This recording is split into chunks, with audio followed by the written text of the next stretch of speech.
Hello and welcome back. Well, it will be time for me to jump on more serious storylines. This will be a tier 8 storyline, a Gallente tier 8 storyline, and I think it is Business Magnate. Now, this storyline did also undergo the same changes as all the other storylines, and well, it will be interesting to see how the changes did affect the mission. Now, the mission reward is 50 million ISK, which was 55 million ISK before, so the reward in this case was reduced a little bit, only by 5 million ISK, and the rest of the mission is unaffected. It is still a 3-part or a 2-part storyline mission. Now, I think the missing 5 million ISK from the reward will be backed up by the new bounties. I do expect very nice bounty rewards from the rats and from the other NPCs. Now, I will be using my usual fit for the Phantasm. Most of the ship uses C-type equipment, except the medium slot modules, because at the moment there is no group field booster that is C-type. The rigs are also upgraded a little bit. Now I do use the level 3 rigs.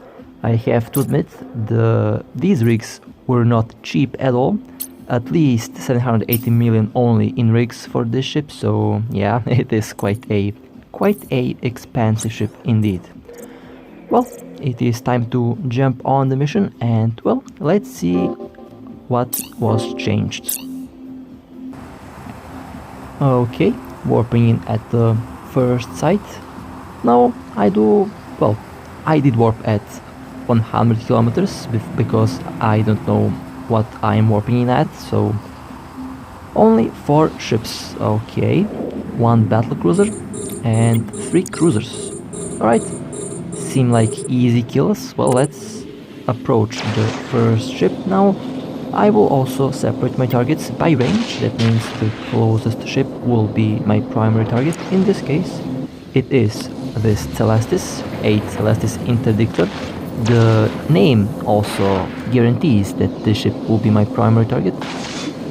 Anything that has the name Interdictor in it will be most likely my primary target, so this Celestis is going to be my primary target, and it happens to be the closest ship to me as well, because I do expect this Celestis to carry a Disruptor or Scrambler, and I do expect them to carry Webifiers.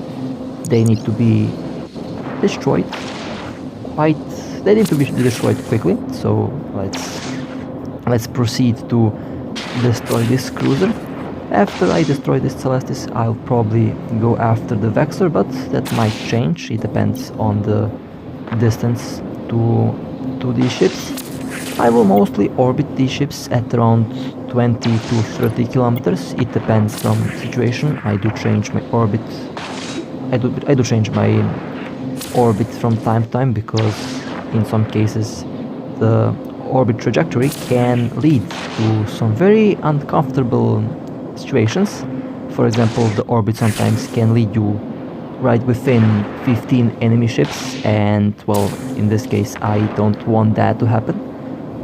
Mostly because most of the ships do carry electronic warfare modules, and I sure don't want to get webbed or scrambled, or worse, because currently the ship that I fly is worth at least 3.5 billion. I don't know what's the exact price point, or should I say price tag, for this ship with its modules and with its rigs, but I think it's around 3.5 billion, so I don't want to have a 3.5 billion loss. That would be devastating, but I'll be careful.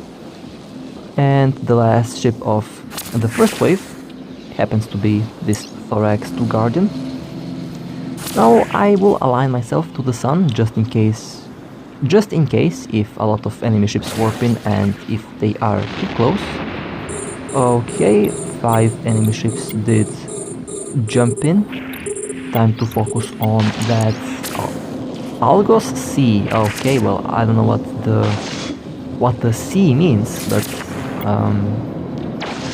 it is guaranteed to be my primary target because I don't know what that C in the name tag means. So yeah, because of that it will be my primary target, and of course because of the distance. Next primary is this Celestis interdictor.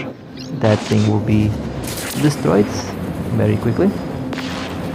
And after that, the next primary will be the Thorax. After the Thorax, I'll go after the Vexor, and in the end, I will most likely shoot the Talos.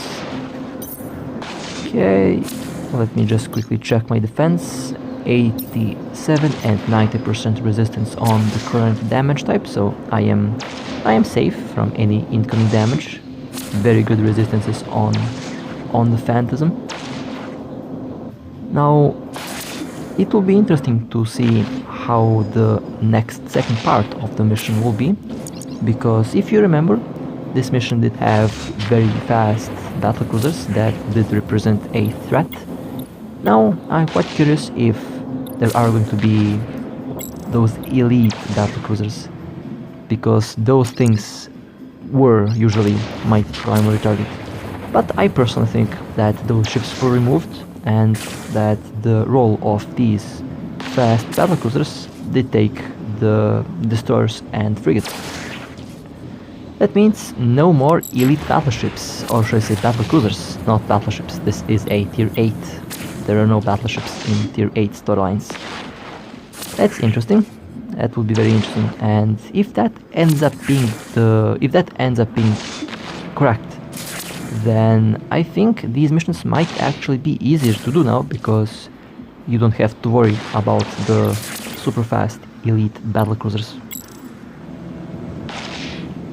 Okay, next primary, that Thorax Guardian. That's a nice hit from my lasers, have to admit, and so far they have been unable to do much damage to my shield. My shield is holding up quite efficiently, and the last target is this Talos. Okay, let's jump on the third wave. Quite curious to see what kind of ships I'll fight again. Alright, so 6 new ships did warp in. Again, there is this Algos C. I guess that means C-type, I'm not quite sure. That means that Algos will be the primary target. Right, well, this is going very smoothly so far. No problems in tank, no problems in capacitor. The capacitor is actually stable at 40–50% with my current modules, which is very good. With my modules active, that is, of the modules active, the capacitor is stable at 40–50%. That is quite an improvement from the 20%. The rigs did pay off in the end, even though they were quite expensive. They were actually very expensive rigs. And well, I have to say, it was absolutely worth buying these rigs for this ship. I know that the Phantasm is classified as one of the best ships for storylines, and overall one of the better faction cruisers, but I think that you can do the same tactic and the same trick with other cruisers. I did see people do these storylines in Vexor navies. I did see people do these storylines in Prophecies and other cruisers and battlecruisers. Okay, the next wave has arrived. 9 enemy ships did warp in, and well, as usual, I'll focus on the frigates and of course on the destroyers. Those are going to be my primary targets. There are 2 very fast ships in this wave, that Interceptor and that Algos. The Interceptor is quite faster, actually, a lot faster than the Algos. I did go to 100 kilometers just to be safe. Okay, I'll open fire at this Interceptor. So far, the ship did hold out quite well. Capacitor, like I said before, is holding out quite well. The tank is also holding out quite well. Now, people did ask me a lot about the dual group shield boosters, and so far they do work quite well actually. So far I didn't have any problems. They do use fuel, but they are not using the capacitor, so you can save the capacitor and you can save the low slot modules for DPS or any other module that you like. Now, I know that you can fit the large group shield boosters, and the large group shield boosters are actually doing a better job at repairing the ship than the medium ones, but at the moment I only have the medium group shield boosters and I will use them. Okay, this Celestis is going down. After that I'll focus on the interceptor. I know that this is quite a very interesting or exotic fit that I use, but so far it did prove itself to be very efficient. This also works with the armor field repairers. I did use the same tactic in my Prophecy. The Prophecy is one very interesting ship. So far, if anyone would ask what's the best battlecruiser, I would say the Prophecy, because the Prophecy does have very high resistances. It can be decently fast. It's not a slow ship. It does have very good DPS. You can make at least 1000 plus DPS on the Prophecy. And it can repair itself quite efficiently and quite fast. So the Prophecy is definitely my personal favorite battlecruiser. It uses drones, so you can also have the long-range drone fit or build. And I used the same tactic that I used with my other drone boats. Actually, I think I'll also return to the Prophecy to do all of these missions in a Prophecy, because I think the missions can be done a little bit more efficiently with the Prophecy. My drone skills are still a little bit better than my skills for lasers. That might also affect the overall performance. And the last enemy of this wave is that Brutix. And well, after that it will be interesting to see what the next wave will bring. Or this might also very well be the last ship of the first phase of the mission. Would be very interesting if that happens to be the case, because so far this mission was quite easy.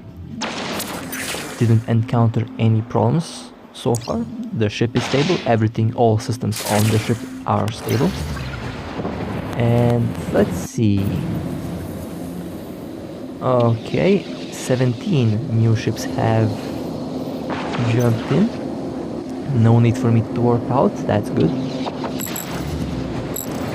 Okay, let's see, there is this interceptor, that's the new primary target. Then there is this... Well, actually, so far, most of these waves did have only 2 of these ships that do charge at you at high velocity. That means... Actually, this is a good improvement so far, a good change, because you don't have to worry about being swarmed by 20 elite ships. Okay, let me just quickly adjust the ship's course. Okay, well, actually the ship's course is in the right direction. Good. I can focus fire, and time to melt this interceptor. After the interceptor is down, I'll focus on sitting down this destroyer. And I should be safe after I do destroy this destroyer. Okay, approaching the target. That's very nice so far. I need to be careful, because I know that these destroyers, usually the ships that do charge at you at high velocity, they do carry the most lethal electronic warfare modules, and well, for the safety of your ship and for the efficiency of the mission, you should make them your primary target. Okay, let's approach the rest of the ships, and well, that was a very easy wave, I have to admit. Didn't take any damage. My shield is at 99%, and well, this was the last wave and the last enemy of the first part. Very easy so far, and the improvements are actually quite positive, if I have to be honest. Okay, let's quickly go through the dialogue. I'll quickly loot this, and then I will continue with the second part of the mission. Alright, well, this will be the second part of the mission, and well, first wave does have 9 ships. It has 2 of the fast ships, the rest are generally not that dangerous. As usual, I'll focus on the interceptor, and after that I'll focus on that destroyer. I have to be careful not to let these ships get too close to me. They do carry webifers, they do carry disruptors, scramblers, and of course they do carry energy Nosferatus, so be very careful around these ships. Okay, well, this interceptor is about to have a very bad day because it came too close to my weapons, and well, this interceptor is going down. After this interceptor is down, time to go engage the Algos, and after the Algos is down, then I can proceed to destroy the rest of the ships that are on the field. Okay, that was interesting. The next wave of enemy ships does have 10 ships.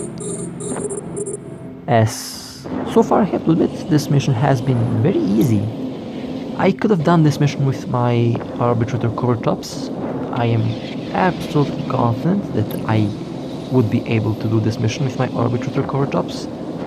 That ship is built for long range.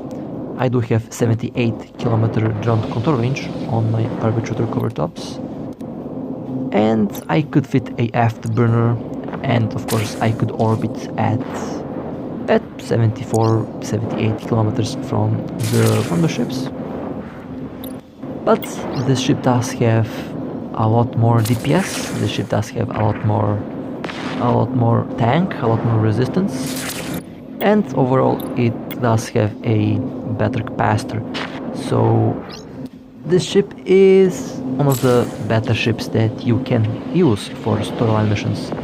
And I think very soon I'll actually attempt to do the tier 10 storylines with the Phantasm. I think I can do it. I don't know how much time it will take to clear the mission, but I think I can do it. So I will very soon. I just have to wait for one skill to be completed to maximize the efficiency of my turrets. Now this Algos did come a little bit too close for my taste. Almost got scrambled, almost got webbed, but thankfully I did eliminate the ship in time, and well, now it's time to focus on the rest of these ships on the field. So far, I do have to admit, these missions the improvements were good, and in a way they made the missions a little bit harder, because you do have the ships that use the electronic warfare modules, but also you have to keep in mind that they did remove the highly lethal elite battlecruisers and other highly lethal ships. That does make the mission a little bit easier, because you don't have to worry about being chased by a battlecruiser that's going 5,000 meters per second, or a cruiser that can hit 6,000 meters per second. The only ships that you have to worry about in this mission are the frigates and destroyers. The battlecruisers, cruisers, even the elite ones are going to be mostly harmless because they are slow, and the damage that they do can be tanked quite easily. But don't let the interceptors and the destroyers get too close to you, because they can be a major problem, and those ships are going to be potentially the main reason why players are going to be destroyed while doing these storylines. And well, that's why I usually do say that you should focus these fast ships first, because they are the most dangerous and most lethal ships that you will encounter in the storylines. Lethal because they can slow your ship down, and lethal because they can prevent you from warping off. That's the main reason why I call those ships lethal. Now, of course, the DPS on the battlecruisers, on the elite battlecruisers, can be high, but they are not going to prevent you from warping off, because they don't have these modules, or should I say that they should not have these modules. These modules are reserved for the frigates and for the destroyers that do charge at your ship at the start of the new wave. Well, this wave did have 13 ships, now it has only 11, because I did destroy 2 ships. And after I eliminate all the interceptors and destroyers, the mission will be quite easy to clear, because the rest of the ships are mostly harmless. The last enemy ship here is this Talos, and well, I am shooting this battlecruiser down. My first assault battlecruiser will most likely be the Oracle. I do have good skills for the lasers, but at the same time I might also go with the Talos, or should I say I might also go with the other ships. It depends on what faction battleship I choose, which will happen, of course. If I go for the Macarial, then I will go with the Tornado. If I go with the Vindicator, I will go with the Talos. Or if I go with the Balgorn, I will go with the Oracle. Alright, well, let's see. 19 ships in this wave. Very interesting. Very interesting. Well, time to focus on those fast cruisers and fast destroyers. Okay, only 3 of these ships appear to be charging at me. Well, the interceptor is leading the charge. That means the interceptor will be the first one to become a wreck. Okay, lots of wrecks floating around. That's also very interesting. And that interceptor was destroyed. Time to focus on the Algos destroyers. I almost called the Algos a battlecruiser. Oh my, that would be a very interesting mistake that I would not allow myself to happen. But I almost did, so yeah, that happens. Okay, let's melt those destroyers. They're getting a little bit too close for my taste, but I think I can manage to get the afterburner on. And still, they have barely scratched the surface of my shield. Now you might be wondering, why do I have the shield fuel boosters active? Well, I do have a little bit too much fuel, so I do burn off fuel to save the cargo hold for the loot later on. Okay, time to focus on this elite Brutix. You might be wondering, why are these ships damaged? Well, I did shoot these ships before, but I did get a call, so I had to warp to the station. Okay, let's shoot down this elite battlecruiser. I do have 3 elite ships on me at the moment, or should I say around me, so that might be a little bit uncomfortable, but I will destroy them. So far, now I did get a little bit too close to all of these ships, that's true. Before I had to warp off, I did have very decent position, but unfortunately that position was quickly disrupted by the phone call. What happens? It's not a big problem, it happens.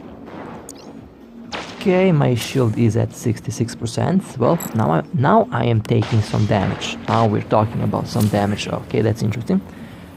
But my shield boosters are going to hold up, and the ship will be stable at 66-67% shield. That's good. That's very good. My capacitor is well above 50%, so that's also excellent. I do avoid to use my afterburner because I don't want the afterburner to launch me by mistake between all of these enemy ships. And well, after I cleared that wave, the last wave of the mission will be this wave. 23 enemy ships that were, well, so far they were easy to destroy. Again, 3 of the 4, actually this time around 4 of these fast ships do approach you. Make sure to shoot them down one by one, and after you shoot them down one by one, then you can proceed at eliminating the rest of the ships on the field. And in this case, I think one of these fast elite ships will slip under the radar, and I think I might get scrambled and I might get webbed, but let's find out. I think this Algos, or the elite Algos, did manage to get too close to me, so it did take quite a while to eliminate the elite Algos once they got too close to me, because the beam lasers are not good at tracking fast targets up close. And well, 13 kilometers, well 12 kilometers now I think, and I got webbed and I got scrambled. Lovely. Lovely. Well, it did take me at least I think 10 minutes to shoot down this Algos because it was orbiting way too close to me. And well, you should not allow this to happen to your ship. Thankfully I am quite far away from the rest of the enemy ships, and well, that did save me from getting in a very uncomfortable situation, because I think I wouldn't be able to survive all of these ships shooting at me at once, so be very careful. And well, after you destroy the last ship, the mission should be completed. I have to admit, this mission was quite easy. It was also very enjoyable. I was quite surprised how it ran, and overall I think this might be my favorite tier 8 storyline at the moment.